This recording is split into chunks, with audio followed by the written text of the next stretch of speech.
मैं रायबरेली का जनप्रतिनिधि हूँ, रायबरेली की लोगों का प्रतिनिधित्व करता हूँ।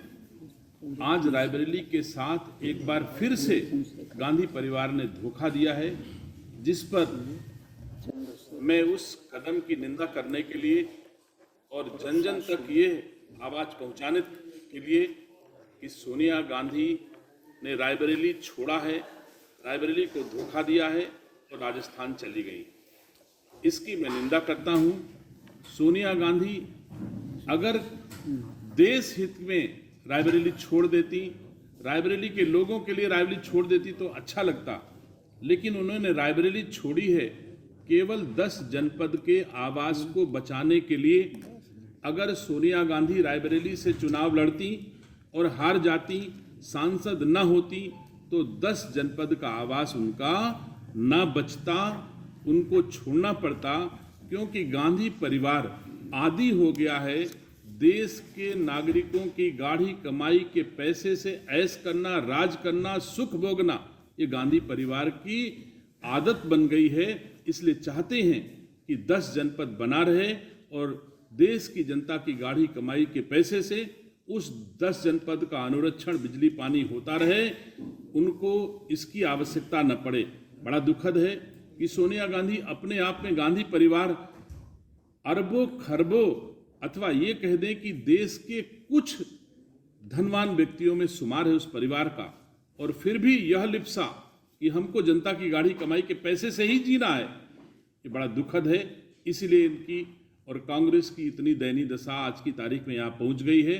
सोनिया गांधी अगर हार के भय से रायबरेली छोड़ के गई हैं तो निसंदेह यह भी दुखद है कि जिसको 5 बार रायबरेली ने चुना, उनके सास को चुना, उनके ससुर को रायबरेली ने चुना, उनके प्रतिनिधियों को रायबरेली ने चुना, और अगर एक बार हार का भी मुंह देखना पड़ता तो सोनिया गांधी को सहर्ष स्वीकार करना चाहिए था।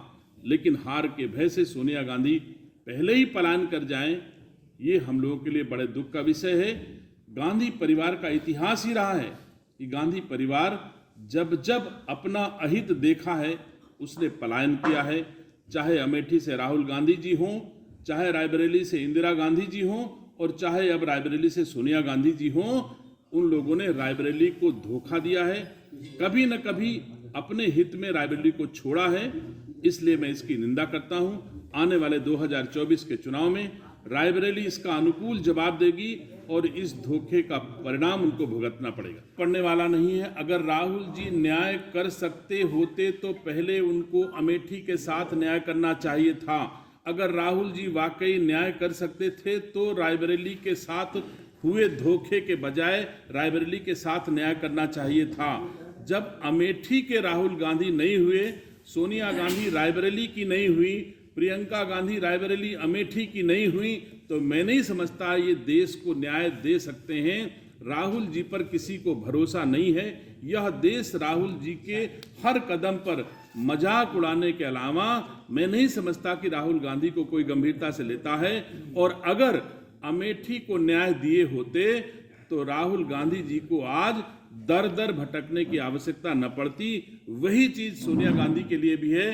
सोनिया गांधी ने भी धोखा दिया है। अगर राहुल जी रायबरेली आए तो इस जवाब को लेकर के आएंगे कि उनकी मां ने रायबरेली के साथ धोखा किया है, तो देश को न्याय कैसे दे पाएंगे, इसका जवाब रायबरेली जरूर उनसे मांगती है। देश इस चीज को महसूस कर रहा है कि भाजपा की नीतियां, मोदी जी की नीतियां, योगी जी की नीतियां देश और प्रदेश के हक में हैं। जनता इसे स्वीकार कर रही है। जनाधार लगातार भारतीय जनता पार्टी का बढ़ रहा है। लगातार मोदी, योगी जी, अमित शाह जी, राजनाथ सिंह जी के प्रति, नेतृत्व के प्रति जनता में विश्वास बढ़ता चला जा रहा है। इसलिए जो भी छोटे मोटे दल हैं उनका अस्तित्व खत्म हो रहा है, और जब छोटे दलों का अस्तित्व खत्म होता है तो लोग बड़े दलों की शरण लेने का प्रयास करते हैं। अधिकतम आज की तारीख में हम देख रहे हैं देश के तमाम राज्यों में छोटे दलों के लोग भारतीय जनता पार्टी की नीतियों में विश्वास करते और अपने दल के डूबते जहाज से अपने को बचाने के उद्देश्य से भारतीय जनता पार्टी में आ रहे हैं। भारतीय जनता पार्टी उनका स्वागत करेगी। अब ये भारतीय समाजवादी पार्टी का इंटरनल विषय है। अभी तक हमारे पास ऐसा कोई प्रस्ताव नहीं है, जितना मुझे संज्ञान है, जितनी मुझे जानकारी है। और अगर भारतीय जनता पार्टी के सम्मुख कोई ऐसा प्रस्ताव आएगा तो हमारा नेतृत्व विचार करेगा।